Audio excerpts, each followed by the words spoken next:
हे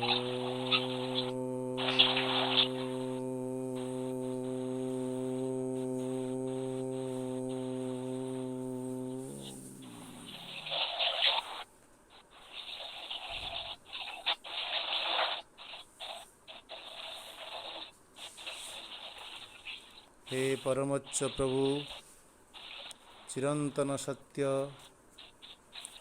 आमे केवल तुमरी आज्ञावह होई उठू ओ सत्यर विधान को आश्रय करी जीवन धारण करो।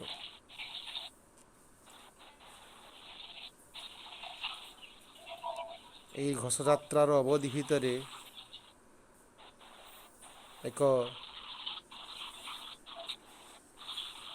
ଜୀବନର ଅନେକ ପ୍ରଶ୍ନ ସହିତ ଆମେ ଯାତ୍ରା କରୁଛୁ।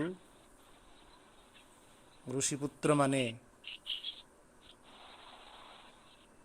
ସେମାନେ ବ୍ରହ୍ମନିଷ୍ଠ ଏବଂ ବ୍ରହ୍ମଜ୍ଞ, ତଥାପି ତାଙ୍କ ଭିତରେ ଅନେକ ଅସମାହିତ ପ୍ରଶ୍ନ ରହିଛି, ଯେଉଁ ପ୍ରଶ୍ନ କି ତାଙ୍କୁ ଆଉ ଟିକିଏ ଜୀବନଯାତ୍ରାର ସୀମା ସରହଦ ଭିତରକୁ ନେଇଯିବ। ସେମିତି ଏକ ପ୍ରଶ୍ନ କିଛି ନେଇ ଋଷି ପିପ୍ପଳଦଙ୍କ ଆଶ୍ରମକୁ ଆସିଛନ୍ତି। ବିଭିନ୍ନ ରାଜ୍ୟରୁ ଆସିଛନ୍ତି, ବିଭିନ୍ନ ଦେଶରୁ ଆସିଛନ୍ତି ସେମାନେ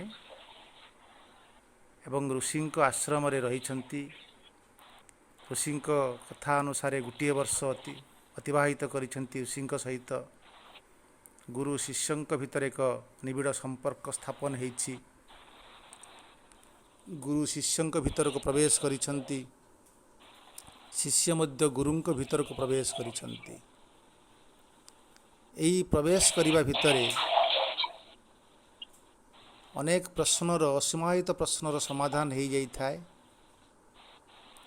ଆଉ କିଛି ପ୍ରଶ୍ନ ଥାଏ ଯେ ପ୍ରଶ୍ନ କି ଅବଧିଗମ୍ୟ, ତା ଭିତରକୁ ପ୍ରବେଶ କରିବା ସମ୍ଭବ ହୁଏନି ଯେତେ ପର୍ଯ୍ୟନ୍ତ ଗୁରୁଙ୍କର କରୁଣା ବା ତାର ସ୍ପର୍ଶ ନ ଲାଗିଥାଏ। ସେମିତି କିଛି ପ୍ରଶ୍ନ ପ୍ରତ୍ୟେକଙ୍କର ସେ 5-6 ଜଣ ଋଷିପୁତ୍ରଙ୍କର ଥିଲା। ପ୍ରଥମ ପ୍ରଶ୍ନ ବିଷୟରେ ଆଲୋଚନା କରିଥିଲୁ ଏବଂ ଦ୍ୱିତୀୟ ପ୍ରଶ୍ନ ଆମେ ଆଲୋଚନା କରୁଛୁ। ଏବଂ ଏହି ସମୟରେ ଶ୍ରୀ ଜଗନ୍ନାଥଙ୍କ ରଥଯାତ୍ରା, ଶ୍ରୀ ଅରବିନ୍ଦ ସେହା ସମ୍ପର୍କରେ କହୁଛନ୍ତି, an ideal society is a vehicle of divine.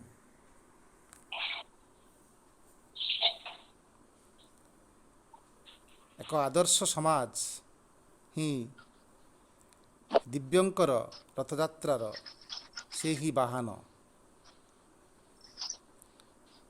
ଆଉ divine is the inner soul of collective humanity. ଏଇ ଡିଭାଇନ୍ଟା କ'ଣ ପ୍ରକୃତରେ? ଗୋଟେ ହେଉଛି କଲେକ୍ଟିଭ୍ ହ୍ୟୁମାନିଟି। ଆମେ ଭିତରେ ଯେଉଁ ଗୋଟେ ବିଶାଳ ଗୋଟେ ଅନ୍ତର୍ନିହିତ ଗୋଟେ ଆତ୍ମିକ ସମ୍ପର୍କ,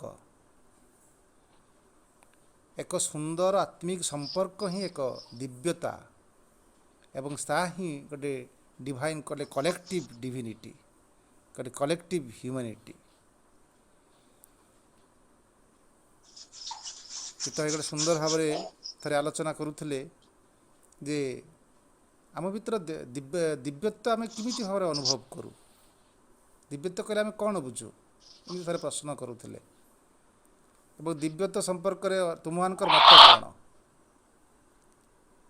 ଉପସ୍ଥିତ ଥିବା ସମସ୍ତେ ସେ ଦିବ୍ୟତ୍ୱ ସମ୍ପର୍କରେ କିଏ ଆଲୋଚନା କଲେ। ଦିବ୍ୟତ୍ୱ କହିଲେ ଆତ୍ମା, କିଏ କହିଲେ ସେଇ ପରମ, ଏମିତି ଅନେକ ସବୁ ବା ଚୈତ ସତ୍ତା, କିଏ ଚେତନା, ଏମିତି ବିଭିନ୍ନ ଶବ୍ଦ ସେ ବ୍ୟବହାର କରିଲେ, କିନ୍ତୁ ଚିତ୍ତଭାଇଙ୍କୁ ସେଇଟା ସେଇ ପ୍ରଶ୍ନ ଗୁଡ଼ାର ଉତ୍ତର ସେ ପାଇପାରୁନଥିଲେ।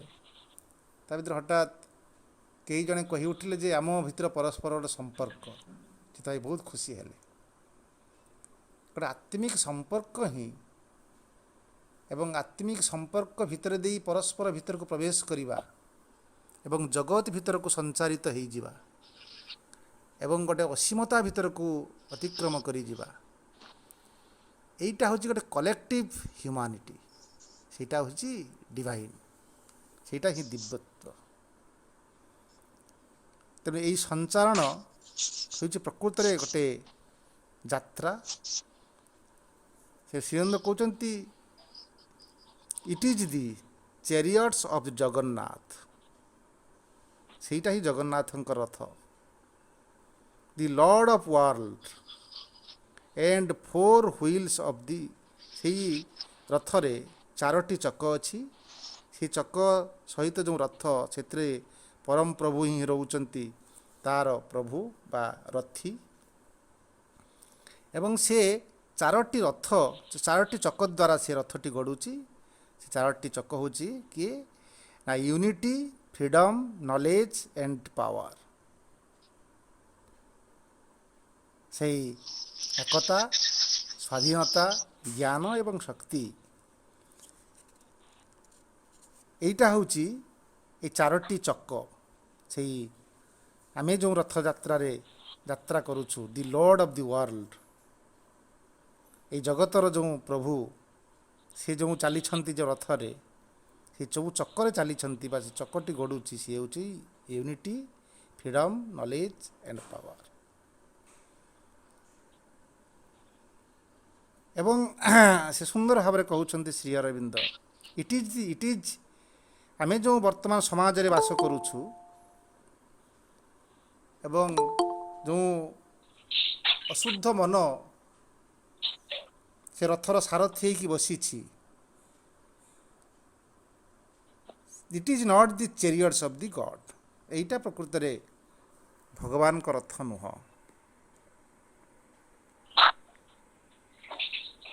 कठोपनिषद भी से कथा में आलोचना करूँ जे मन बुद्धि जो सारथी की बसी एवं रथ को परिचालित करुच्ची रथ को ए मन तार लगाम होटा कितु गोटे chariot it is not the chariot of gods एटा रथ यात्रा में आत्मान रथिनं विद्धि शरीरं रथमेव तु बुद्धि तो सारथी विद्धि मन प्रग्रहमेव च बुद्धि जदि रथर सारथी हो गला मन तार लगाम हो गला आ शरीर जदि रथ हो चली आ रथी हो से परम जदि भी बसी किंतु एटा डिवाइन को रथ नुह डिवाइन को रथ केतेबेले हब ना सुंदर भाव में कहते विज्ञानं सारथीरस्तु मनो प्रग्रहो वा नर तद्धन परमाप्नति तद विष्णु परमं पद जेतेबेले बुद्धि जगार नॉलेज से परम ज्ञान सी जेतेबेले सारथी हब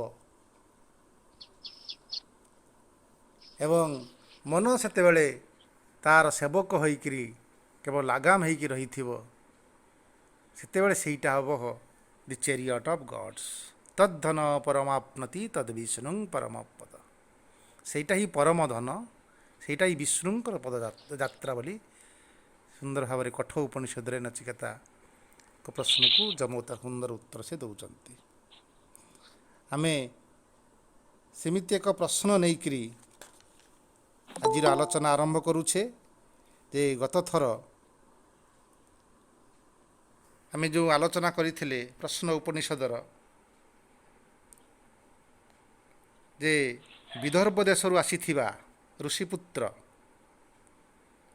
अनेक माने कहती जे से मध्य वैदर्भंकर पुत्र से होचंते भार्गव भार्गव ऋषिपुत्र ब्रह्मनिष्ठ ब्रह्मज्ञानी से परमज्ञानी पिप्पलद को प्रश्न करुछंती हे भगवान कत्तेव देवा प्रजा विधारयन्ते तीनोटी प्रश्न ये पचारिछंती हे भगवान गुरु को से संबोधन करुछंती जे केते जन देवा केते जन देवता प्रजा विधारयन्ते आमे तो प्रजा माने सब जानिछु जे ये जगत रे जेते सब एठी अभिव्यक्त होइछंती समस्त होचंती प्रजा मनुष्य स्थावर जंगम कीट पतंग ये सबू किछि तांकर प्रजा समस्त एठी जो धारण करिछंती निजे एठी अवस्थापित होइछंती ସେମାନଙ୍କ ମଧ୍ୟରୁ ଜଲିଅପା ଟିକେ ସୁଇଚ୍ ଅଫ୍ ଟିକେ କରିଦେଲେ ଭଲ ହୁଅନ୍ତା, ମ୍ୟୁଟ୍ କରିଦିଅନ୍ତୁ।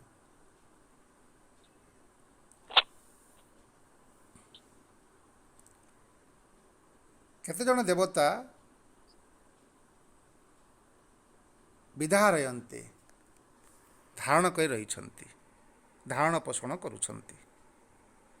ଏଇଟା ପ୍ରଥମ ପ୍ରଶ୍ନ। ଦ୍ୱିତୀୟ ପ୍ରଶ୍ନ ଥିଲା ସେ ଦେବତାମାନଙ୍କ ମଧ୍ୟରୁ କତର ଏତତ୍ ପ୍ରକାଶୟନ୍ତେ, କେତେଜଣ ଏଠି ପ୍ରକାଶ ଲାଭ କରିଛନ୍ତି, ପ୍ରକାଶିତ ହେଇଛନ୍ତି।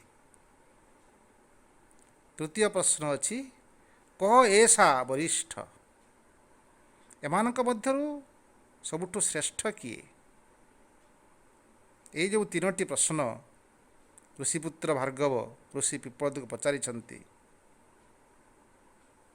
ଯେ ଏ ସଂସାରକୁ ବା ଜୀବନକୁ କେତେଜଣ ଦେବତା ଧାରଣ କରିଛନ୍ତି, କେତେଜଣ ପ୍ରକାଶ ଲାଭ କରୁଛୁ, ପ୍ରକାଶିତ ହେଇଛନ୍ତି, ଆଉ କେତେଜଣ କିଏ ଏମାନଙ୍କ ଭିତରୁ ଶ୍ରେଷ୍ଠ।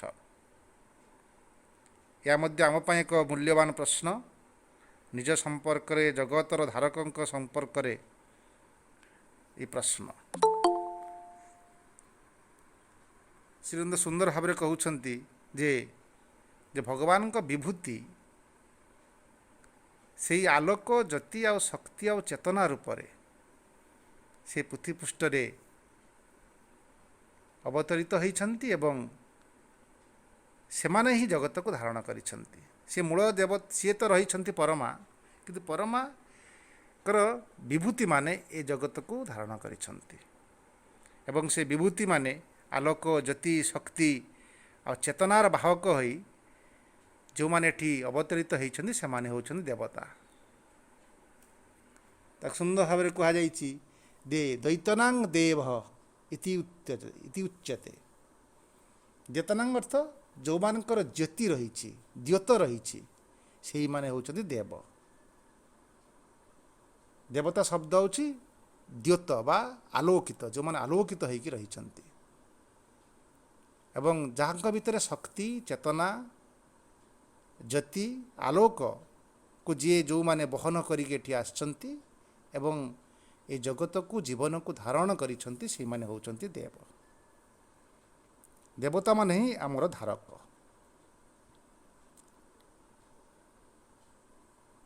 ବ୍ରହ୍ମ ସେହି ବିଭୂତିମାନଙ୍କ ଦ୍ୱାରା, ବହୁବିଧ ବିଭୂତିମାନଙ୍କ ଦ୍ୱାରା ଏ ଜଗତକୁ ଧାରଣ କରିଛନ୍ତି। ସେଥିପାଇଁ ପ୍ରଶ୍ନଟି ହେଇଛି, ଋଷିପୁତ୍ରମାନେ ଜାଣିଛନ୍ତି ଯେ ପ୍ରକୃତରେ ଦେବତାମାନେ ହିଁ ଏହାର ଶ୍ରେଷ୍ଠ ଧାରକ, ତେଣୁ ଏ ପ୍ରଶ୍ନ କରିଛନ୍ତି। ଏବଂ ୟା ଭିତରୁ କେତେଜଣ ଏଠି ପ୍ରକାଶିତ ହେଇଛି, ଯାହାକୁ ଆମେ ଦେଖିପାରୁଛୁ, ସ୍ପଷ୍ଟ ଅନୁଭବ କରିପାରୁଛୁ, ପ୍ରକାଶମାନ ହେଇଛନ୍ତି ଏବଂ କିଏ ଏମାନଙ୍କ ଭିତରୁ ଶ୍ରେଷ୍ଠ। କାହା ବିନା ଏ ଧାରଣ ସମ୍ଭବ ନୁହେଁ, ଏ ଜଗତ ସମ୍ଭବ ନୁହେଁ ଏବଂ ଏ ଶରୀର ମଧ୍ୟ ସମ୍ଭବ ନୁହେଁ। ତାର ଉତ୍ତରରେ ଋଷି ପିପ୍ପଳଦ କହୁଛନ୍ତି, ଆଲୋଚନା କରିଥିଲୁ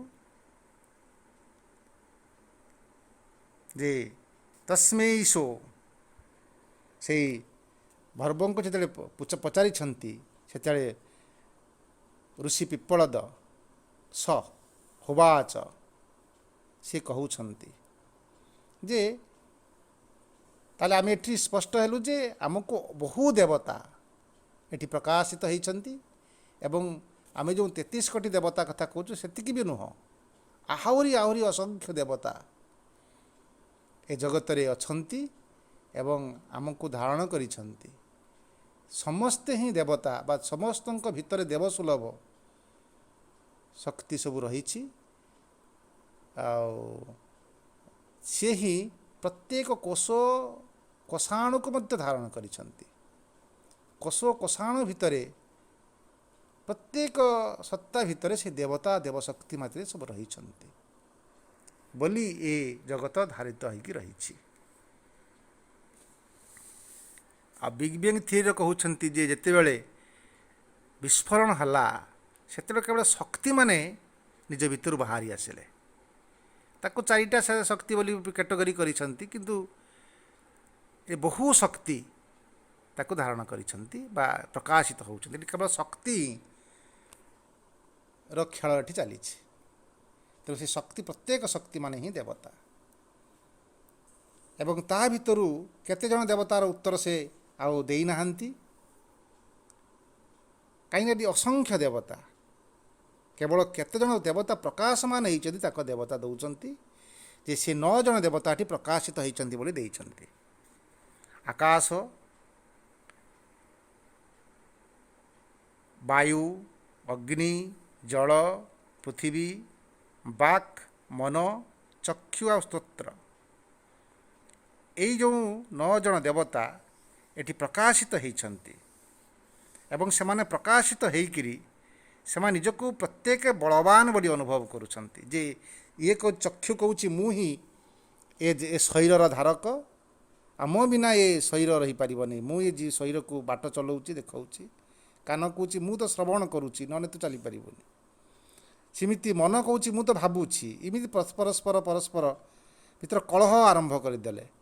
ଋଷିଙ୍କର ଗୋଟେ ସୁନ୍ଦର ଏଠି ଅବତାରଣା, ଗୋଟେ ଶୈଳୀ, ମାନେ ବୁଝିବା ଗୁରୁଙ୍କର ଯେଉଁ ମାନସ୍ତାତ୍ତ୍ୱିକ ଭାଷା, ସେ ଭାଷା ମାଧ୍ୟମ ଦେଇକି ସେ ଶିଷ୍ୟଙ୍କୁ ପ୍ରଭାବିତ କରୁଛନ୍ତି, ଆକର୍ଷିତ କରୁଛନ୍ତି ବିଦ୍ୟା ଆଡ଼କୁ।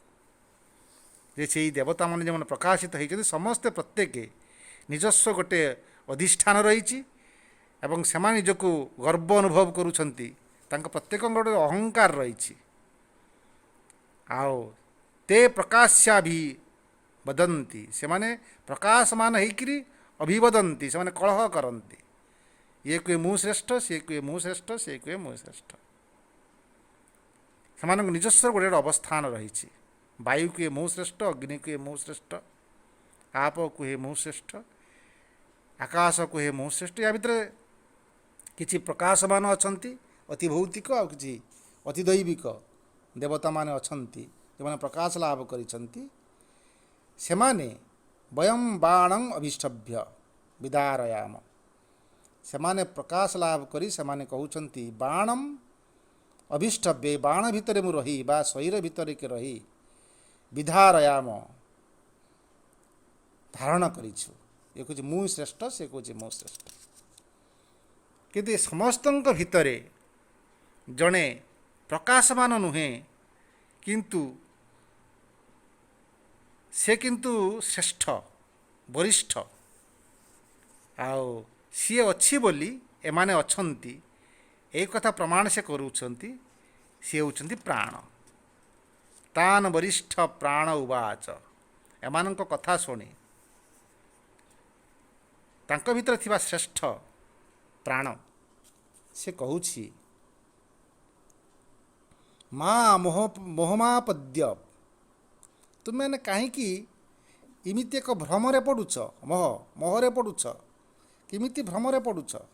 ଏ ଭ୍ରମରେ ପଡ଼ ନାହିଁ। ଅହମ୍ ଏତତ୍ ପଞ୍ଚଧାତ୍ମାନମ୍, ମୁଁ କିନ୍ତୁ ଏଠି ଯେତେବେଳେ ଆସିଛି, ଏ ଶରୀର ଭିତରକୁ ପ୍ରବେଶ କରିଛି, ମୋତେ ତୁମେ ଦେଖିପାରୁନ, କାରଣ ମୁଁ ନିଜକୁ 5 ଭାଗରେ ବିଭକ୍ତ କରିଦେଇଛି। ଏବଂ 5 ଭାଗରେ ବିଭକ୍ତ କରିକିରି ସର୍ବତ୍ର ନିଜକୁ ପ୍ରକାଶିତ କରିବା ଖେଳେଇ ଦେଇଛି, ପରିବ୍ୟାପ୍ତ କରିଦେଇଛି। ସେଇ 5 ପ୍ରାଣ ତ ଆମେ ଜାଣିଛୁ ଯେ ପାନ, ଅପାନ, ବ୍ୟାନ, ଉଦାନ, ସମାନ, এই 5 ପ୍ରାଣରେ ବିଭକ୍ତ କରିକି ନିଜକୁ ସବୁଆଡ଼େ ପରିବ୍ୟାପ୍ତ କରିଦେଇଛି। ଆଉ ଏବଂ ମୁଁ ହିଁ ପ୍ରବିଭେଜ୍ୟଂ ବାଣଂ ଅଭଷ୍ଟଭ୍ୟ, ଏବଂ এই ବାଣ ଭିତରେ ନିଜକୁ ପରିବ୍ୟାପ୍ତ କରି ନିଜକୁ ବଣ୍ଟନ କରିଦେଇ ମୁଁ ଶରୀରକୁ ଧାରଣ କରିଛି ଏବଂ ବିଧାରୟମିତି, ଏ ଶରୀରକୁ ଧାରଣ କରିବା ସହିତ ଶରୀରକୁ ଗତିମାନ କରାଉଛି।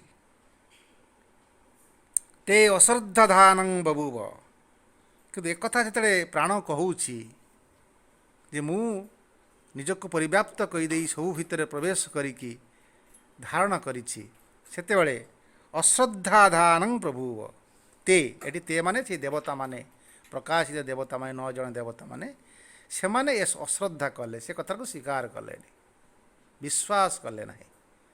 କହିଲେ ତୁ କିଏ? ତୋତେ କାହିଁ ଦେଖାଯାଉନୁ, ତୋତେ ଆମେ ଜାଣିପାରୁନୁ, ଆଉ ତୁ କେମିତି ଏ ଶରୀରକୁ ଧାରଣ କରିଛୁ? ତେଣୁ ସେମାନେ ତାକୁ ସେ କଥାକୁ ବିଶ୍ୱାସ କଲେନି।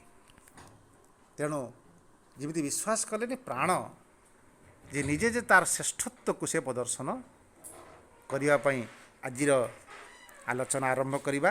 ଚତୁର୍ଥ ନମ୍ବର ଶ୍ଲୋକ।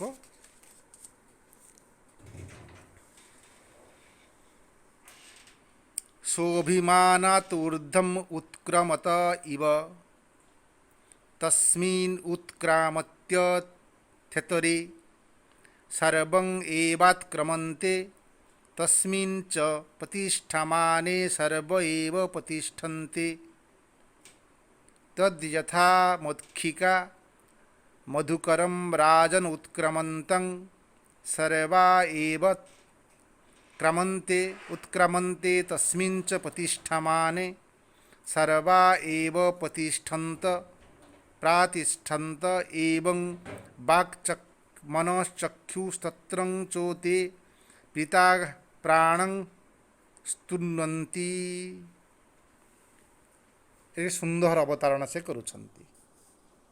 सो अभिमानात् जेतेबेले एमाने अश्रद्धा कले तांको विश्वास कले नहीं देवता माने सेठी प्राण अभिमाननाथ प्राण अभिमान कला।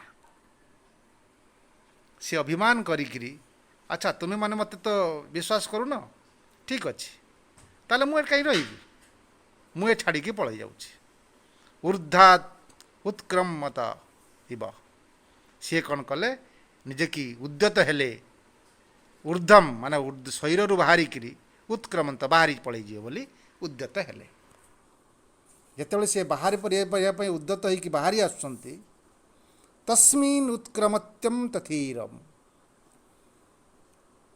देखिले अन्य माने देखुचंती सी जे पलि जाउची एमाने शक्तिहीन हो जाउचंती सामर्थ्यहीन हो जाउचंती।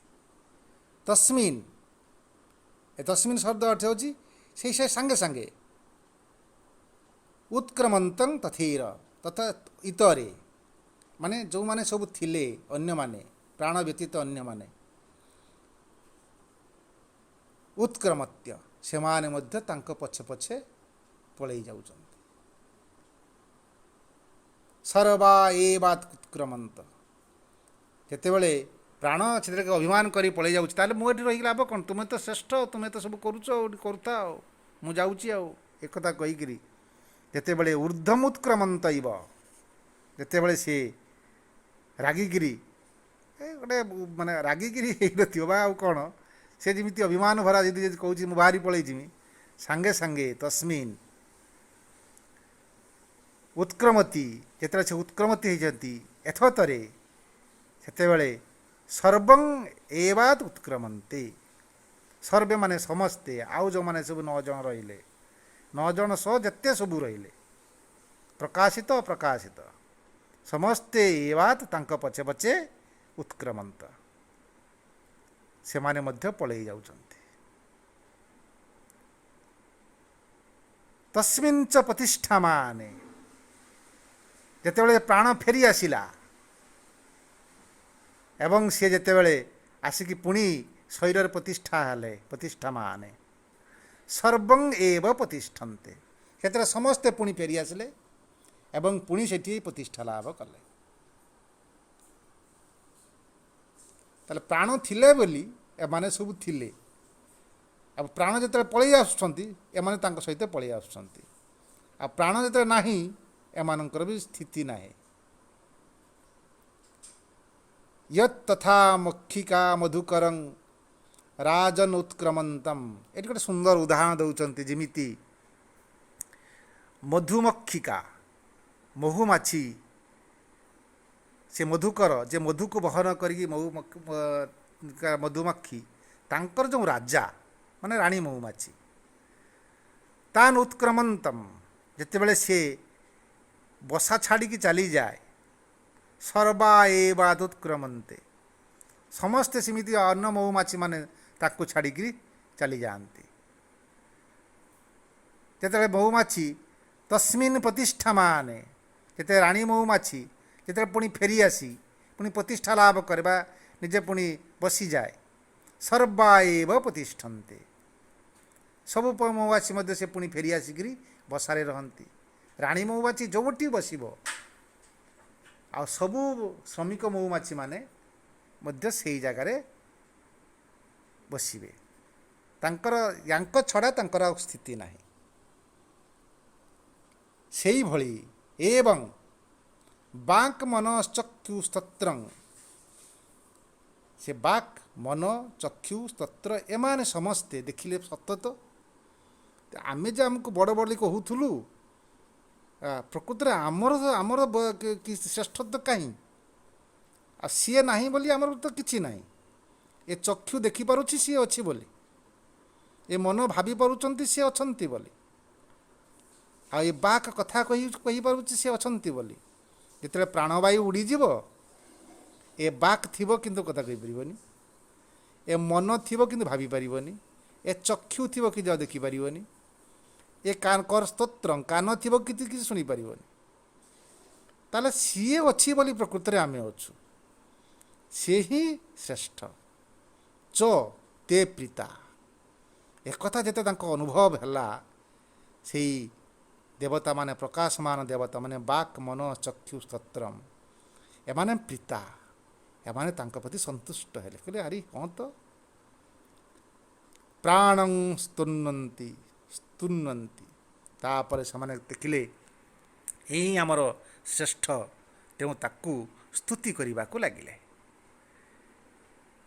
ଯେ ଗୋଟିଏ ବସ୍ତୁ ଯଦି ଚକ୍ଷୁ ଗୋଟେ ମଣିଷର ନଥିବ ସେ ବଞ୍ଚିପାରିବ, ଅନ୍ଧ ବି ବଞ୍ଚିପାରୁଛି। ସେମିତି ଜଣଙ୍କ ବାକ୍ଶକ୍ତି ହରାଇ ପାରିଲେ ମଧ୍ୟ ସେଠି ବଞ୍ଚିପାରିବ। ଜଣଙ୍କ କର୍ଣ୍ଣ ତାକୁ କାନରେ ଶୁଭା ଯାଉନି ତଥାପି ଏ ସଂସାରରେ ସେ ବଞ୍ଚିପାରିବ, ଏ ଜୀବନ ସହିତ ବଞ୍ଚିପାରିବ। ଜଣେ ଚିନ୍ତା ବି କରିପାରୁନି, ରିଟାୟାର୍ଡ ମାଇଣ୍ଡେଡ଼, ସେ ବି ଏଠି ବଞ୍ଚିପାରିବ।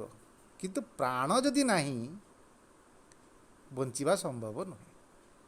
ତେଣୁ ଏ ଜଗତ ଏ ଜୀବନରେ ପ୍ରାଣ ହିଁ ଶ୍ରେଷ୍ଠ ବୋଲି ଯେତେବେଳେ ଅନ୍ୟମାନେ ଅନୁଭବ କଲେ, ଅନ୍ୟ ଦେବତାମାନେ ଅନୁଭବ କଲେ ବାକ୍ ମନ ଚକ୍ଷୁ ସ୍ତୋତ୍ରମ୍, ସେମାନେ ଅତି ଆନନ୍ଦିତ ହୋଇଗଲେ, ପ୍ରୀତା ହୋଇଗଲେ, ଖୁସି ହୋଇଗଲେ ଏବଂ ସେମାନେ ଜାଣିଲେ ଯେ ହଁ ଏ ହିଁ ଶ୍ରେଷ୍ଠ। ସେତେବେଳେ ସେମାନେ ସ୍ତୁତି କରିବାକୁ ଲାଗିଲେ, ପ୍ରାଣ ତୁମେ ହିଁ ଶ୍ରେଷ୍ଠ, ଆଉ ତୁମେ ହିଁ ଆମର ଦେବତା, ଦେବତାମାନଙ୍କ ଭିତରେ ତୁମେ ହିଁ ଶ୍ରେଷ୍ଠ ଦେବତା। ବୋଲେ ସେତେବେଳେ ଏଇ ଯେଉଁ ପଞ୍ଚମ ନମ୍ବର ଶ୍ଲୋକରୁ ଏଇ ଯେଉଁ 12 ନମ୍ବର ଶ୍ଲୋକ ପର୍ଯ୍ୟନ୍ତ ଅଛି, 12-13 ନମ୍ବର ଶ୍ଲୋକ ପର୍ଯ୍ୟନ୍ତ ଅଛି, ଇଏ ହେଉଛି ସେଇ ଦେବତାମାନେ, ସେଇ ବାକ୍ ମନ ଚକ୍ଷୁ ସ୍ତୋତ୍ରମ୍, ସେ ପ୍ରାଣକୁ ଯେଉଁ ସ୍ତୁତି କରିଛନ୍ତି, ପ୍ରାଣକୁ ଯେଉଁ ବନ୍ଦନା କରିଛନ୍ତି ଏବଂ ପ୍ରାଣର ଯେଉଁ ଶ୍ରେଷ୍ଠତ୍ୱ ବର୍ଣ୍ଣନା କରିଛନ୍ତି, ତାହାରି ଉପରେ ଏଇଟା ସେ ସ୍ତୁତି ଗୁଡ଼ାକୁ ଆମେ ବର୍ତ୍ତମାନ ପଢ଼ିବା। ଗୋଟିଏ ଗୋଟିଏ ଚମତ୍କାର ଭାବରେ ସେ ବର୍ଣ୍ଣନା କରିଛନ୍ତି। ସେଥିରେ ଅନୁଭବ କରିବା ଯେ ପ୍ରକୃତ ପ୍ରାଣ ହିଁ ଏଠି ଭଗବାନଙ୍କ ପ୍ରତିନିଧି ରୂପରେ, କାହିଁକି ମୁଣ୍ଡକ ଉପନିଷଦରେ ସୁନ୍ଦର ଭାବରେ କହୁଛନ୍ତି ଯେ ଯେତେବେଳେ ପ୍ରାଣ ବିଶ୍ୱମନକୁ ସେ ପଠେଇଲେ ପରମ, ଯେ ଯା ତୁ ଏ ଜଡ଼କୁ ନେଇକିରି ବିଶ୍ୱ ପ୍ରତିଷ୍ଠା କରିବୁ। ସେଥିରେ ବିଶ୍ୱମନ କହୁଛି ପରମଙ୍କୁ ବନ୍ଦନା କରି କହୁଛନ୍ତି, ହେ ପ୍ରଭୁ ଏ ଜଡ଼କୁ ନେଇ ମୁଁ କ'ଣ କରିପାରିବି? ଇଏ ତ କିଛି ଚାଲିପାରୁନି, ଗତି କରିପାରୁନାହିଁ, ୟାଦ କିଛି ହେବୁନି, ସେ ତ ଜଡ଼ ରକମ ପଡ଼ି ରହିଛି। ସେତେବେଳେ ସେ କହୁଛନ୍ତି ନା ମୁଁ ନିଜେ ପ୍ରବେଶ କରିବି ତା ଭିତରେ ଏବଂ ପ୍ରାଣକୁ କହୁଛନ୍ତି ଯେ ପ୍ରାଣ ହିଁ ମୋର ବା ପରମଙ୍କର ଛାୟା ରୂପରେ ସେ ନିଜେ ପ୍ରବେଶ କଲେ ଏବଂ ଯେତେବେଳେ ଜଡ଼ ଭିତରେ ପ୍ରାଣ ପ୍ରବେଶ କରିଛି, ଜଡ଼ ଖେଳିବାକୁ ଆରମ୍ଭ କଲା, ଗତିସ୍ମାନ କରିବାକୁ ଆରମ୍ଭ କଲା ଏବଂ ତାକୁ ବିଶ୍ୱମନ ନେଇକରି ଏଥର କିଛି କାର୍ଯ୍ୟ କରିବା ପାଇଁ ସେ ସଂକଳ୍ପ କଲା। ସେଇ ଭାବରେ ସେଇ କଥାଟା କହିବା। ଏଠି ମନ ମଧ୍ୟ ଏ ଉପନିଷଦରେ ମନର ମଧ୍ୟ ପ୍ରଭୁ ହେଉଛନ୍ତି ପ୍ରାଣ। ଆଉ ପ୍ରାଣ ଯଦି ନଥିବ ଏ ମନ ବି କିଛି ଭାବିପାରିବନି ଏବଂ ସେଥିପାଇଁ ଏଠି ପ୍ରାଣ ଯଦିବା ଏ ମନ ଯଦିବା ପ୍ରାଣ ଠାରୁ ଶ୍ରେଷ୍ଠ, କାହିଁକିନା ଉପନିଷଦରେ କହିଛନ୍ତି ମନ ପ୍ରାଣ ଶରୀରସ୍ୟ ନେତା। ମନ ଯଦିବା ପ୍ରାଣ ଏବଂ ଶରୀରର ନେତା, କିନ୍ତୁ ପ୍ରାଣ ବ୍ୟତୀତ ଏ ମନକୁ ବି କିଛି ଭାବିପାରିବନି। ଶକ୍ତି ଯଦି ନାହିଁ ଏ ମନ କ'ଣ ଭାବିପାରିବ? ତେଣୁ ଏତେ ସୁନ୍ଦର ଭାବରେ ଏଇ ଦେବତାମାନେ ଏଠି ପ୍ରାର୍ଥନା କରୁଛନ୍ତି, ସେଇ ପ୍ରାଣକୁ ସ୍ତୁତି କରୁଛନ୍ତି। ପ୍ରଥମ ସ୍ତୁତି ସେ କରୁଛନ୍ତି एषोऽग्निस्तपस्ये तपस् एषोऽग्निस्तपत्येष सूर्य एष पर्जन्य मघवानेश वायु एष पृथिवी रयिर्देवाः सदसच्चामृतं च यत्। सुंदर भाव कहते एष एई प्राण तुम्हें होच अग्नि तुम्हें होच तपत तुम्हें से अग्निर ताप शक्ति। एष सूर्य हे प्राण तुम्हें होच सूर्य सकल शक्तिर आधार तुम्हें होच आलोकर उत्स। एष पर्जन्य हे प्राण एष अर्थ शब्द ये प्राण को ही संबोधन करुचंती। तुम्हें होच पर्जन्य तुम्हें होच वर्षा तुम्हें जिते बड़े एठी अवतरित होउच सेते बड़े सबकि सर्जनार संभव हो पारि। तुम्हें होच वर्षा एष मघवन एष तुम्हें होच इंद्र मघवान मेघ रजे ईश्वर तुम्हें होच से मघवन बा से तुम्हें होच इंद्र तुम्हें ही समस्तंकर शासक। एष वायु हे प्राण तुम्हें भी वायु आम प्राण कहला मैंने केवल वायु को बुझु प्राणवायु को बुझु किंतु एमाने समस्ते कहते एमाने समस्ते प्राण अग्निमध्य प्राण सूर्य प्राण पर्जन्य प्राण मघवन मान इंद्र ये जो इंद्र शब्द तो सुंदर भाव में श्री अरविंद करुँच आलोकित मन गोटे दिव्य मन सेटा को से हूँ मघ बा इंद्र सी होती प्राण। एष वायु तुम्हें ही प्राण तुम्हें ही होच वायु। एष पृथिवी तुम्हें ही होच पृथिवी। एष चंद्रदेव रयिर्देवा तुम्हें होच रयि।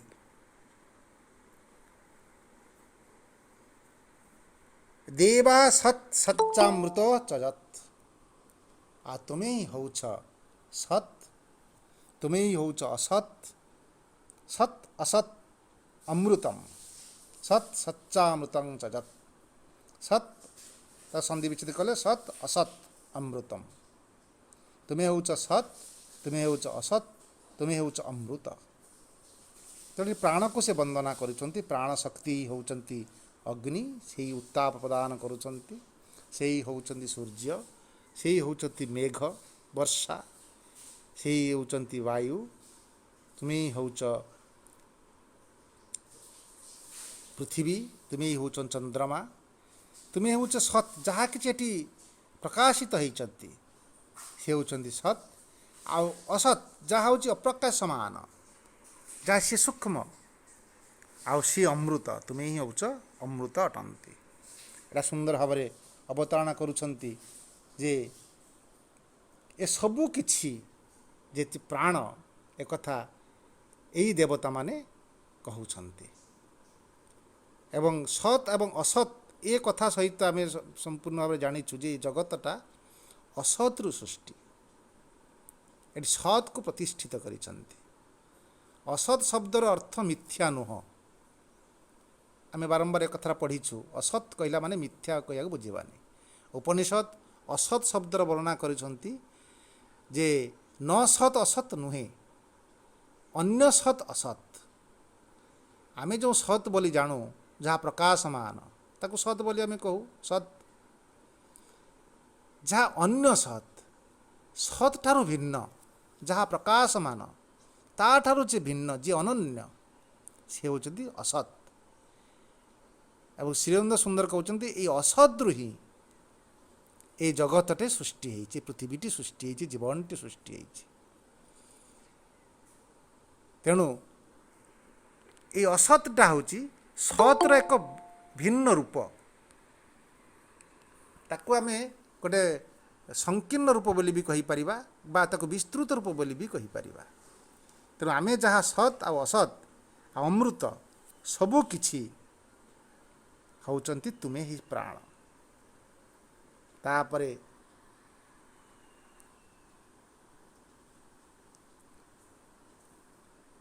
एतिकी थाऊ एतिकी पर्यंत आम ये दुईटा श्लोक आज आलोचना कले बर्तमान यही कथा को नहीं आम परस्पर आलोचना करवा। रवि भाई आपण आलोचना आरंभ करंतु।